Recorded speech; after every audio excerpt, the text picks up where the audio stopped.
L'équipée sauvage. Mathieu Noël. Eux aussi ont su faire, eux aussi ont eu peur. Et même si le chant des sirènes était beaucoup moins attractif que dans l'Odyssée, N'y va pas, n'y va pas. c'est quand même dur pour nos journalistes en compétition aujourd'hui. Qui sera élu chroniqueur du jour? Eva, dévalons d'abord le choix des auditeurs. Mon Dieu. Vous êtes un peu ému, j'ai l'impression. Oui, je suis hein. assez ému par toutes ces petites Mais surprises. oui, et alors c'est très très serré aujourd'hui entre Anissé et Axel. Donc, Ouais. les 2 points vont à Axel de Tarly. Axel de Tarlé. Ça faisait longtemps que... Ça fait quoi de renouer avec la victoire, Axel? Ah bah ça fait plaisir là, surtout sur mon sujet WeWork là, ça vous a bien fait tout passionné drôle. tout le monde, donc j'avais bien besoin du public. Merci. Bien joué, Axel. Pour ma part, mon point va sans hésitation aucune à Anissé Mbida. Parce qu'en cas de séparation, savoir comment... Mais c'est horrible. Mais qu'est-ce qui vous Je prend? pense à nos auditeurs, je pense aux gens dans cette situation. Savoir faire le ménage numérique, je trouve que c'est un sujet intéressant. Mais vous le savez ici, de toute façon, le dernier mot revient à notre invité d'honneur, dont la voix compte triple. Le dessinateur Jules est venu nous présenter 50 nuances de grec, l'encyclopédie tome 2 qui sort vendredi chez Dargaud. Attention Jules, qui, selon vous, mérite d'être élu chroniqueur du jour? Là, je suis un peu dans le rôle de Héris, qui donne la pomme d'or à la plus belle. Alors, normalement, ce serait celui qui se fout à poil directement devant moi, pour qui je vais voter. Si on garde la leçon d'Aphrodite, Anissé a déjà enlevé sa ceinture, on va voter pour lui. C'est Anissé qui remporte la C'est lui qui s'est décapé du édition. public, je suis désolé. Eh oui. Longtemps leader du classement européen des meilleurs journalistes, idole de toutes les femmes, cauchemar de tous leurs maris, tout semblait réussir à Anissé qui, grisé par son succès, a voulu aller toujours plus loin. Il s'est senti pousser des ailes, notamment durant la partie interview de l'invité où il a commencé à poser des questions sans me consulter au préalable. Lundi, face à Marius Colucci, le fils de Coluche, sachant qu'il était arrivé à Icare, je l'ai laissé... Pardon, je t'en refais. Lundi, face à Marius Colucci, le fils de Coluche, sachant ce qui était arrivé à Icare, je l'ai laissé faire. Il est allé droit vers le soleil. Il y a beaucoup de gens qui ne s'intéressent à moi que pour ça, quoi. C'est bien pour les filles, ça. Non, moi je m'en fous, moi c'est pas mon truc, moi. Alors, Pour les garçons. non plus, non. Alors aujourd'hui, on va faire un truc, Anissé. Au lieu d'essayer d'outer notre invité, quand ça ne sert à rien puisqu'il est hétéro, vous me laissez faire l'interview et puis vous vous concentrez sur votre chronique. Hein.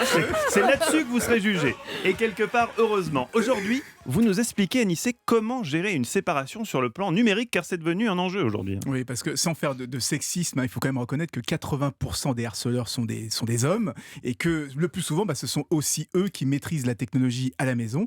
Et donc au moment de la séparation, tous ces petits objets qu'il avait installés, que le mâle avait installés pour nous simplifier la vie de couple, eh bien ça peut devenir des armes redoutables pour espionner ou bien pour harceler ou même se venger contre son ex quand ça arrive. Et j'en discutais avec une association qui s'occupe de violences conjugales et elle m'a raconté des histoires alors dignes de films d'horreur. Par exemple, une femme qui expliquait que les lumières s'allumaient toutes seules, elles s'éteignaient toutes seules, elle ne savait pas pourquoi. Et oui, la domotique. Le chauffage qui se déréglait sans savoir pourquoi aussi. La porte, Moi, ça me fait le rire, code pardon. de la porte d'entrée qui était modifié.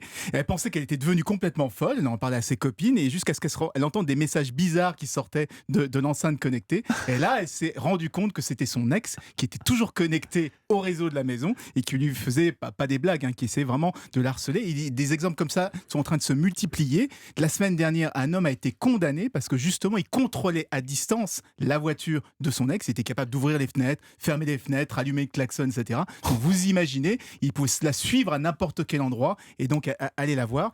Donc il y a moyen de faire peur aujourd'hui et de montrer qu'on a toujours le contrôle quand on maîtrise ces technologies. Eva Oui, Rock. pardon, parce que je disais, ça me fait rire, parce que les premiers exemples que vous donniez d'allumer la lumière, voilà, c'est assez amusant, mais il faut imaginer que c'est des cas de harcèlement qui sont terribles pour ces femmes.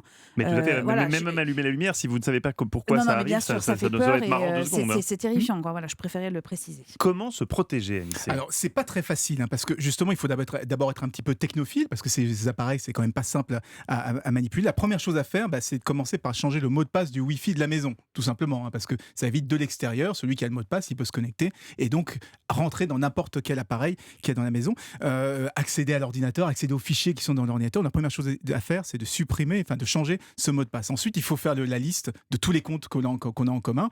On connaît les réseaux sociaux, bon ça c'est la chose la plus simple, mais on oublie par exemple Uber. On disait qu'il y avait le cheval de Troie Uber et il y avait Iris qui était capable de mener à distance. On peut aujourd'hui, il y a des exemples, on s'est séparés, on a toujours le même compte Uber et on continue à faire des courses à l'œil en utilisant le compte du voisin, le mot de passe de la carte bleue qui est enregistré directement dans le navigateur. Donc il faut faire la liste de tous ces comptes et de supprimer les mots de passe un par un. Et le problème, c'est que souvent les personnes harcelées maîtrisent mal la technologie. C'est d'ailleurs pour ça que le harceleur en profite. Et donc il y a même des choses, moi ce qui m'épate, c'est qu'il y a aussi des choses contre lesquelles on peut rien faire. C'est le harcèlement classique. Si on vous appelle, si on vous harcèle de SMS, de téléphone, il n'y a rien à faire. Moi j'ai même une amie qui s'était amusée avec son ex un peu macho, un peu... qui l'a abonné au bureau à une revue porno. Une revue gay, directement. Gay. Une revue gay au bureau. Donc il recevait au bureau des magazines gays. Et donc évidemment, ça on peut rien faire contre ça. Si on abonne quelqu'un à un magazine, on peut rien faire contre ça. Que ça ne donne pas d'idée à Eva Rock. Une façon de se venger. Donc il y a des choses qu'on ne peut pas faire, mais si déjà on commence par lister l'ensemble de ces mots de passe, les modifier, les supprimer, ou sinon au pire, si on ne sait pas paramétrer son appareil, il y a un gros bouton pour réinitialiser, le remettre en configuration d'usine, et ça marche bien. L'autre intérêt, c'est notamment pour son ex, mais aussi pour les pirates, parce que si on commence à maîtriser la technologie, c'est ce que font aujourd'hui les associations de femmes de violence conjugale. Elles apprennent aux femmes à bien maîtriser ces outils-là. Non seulement c'est pratique pour se protéger d'un ex, mais c'est également pratique pour se protéger d'éventuels pirates. Vous savez que cette émission est pilotée à distance par Nico Saliagas.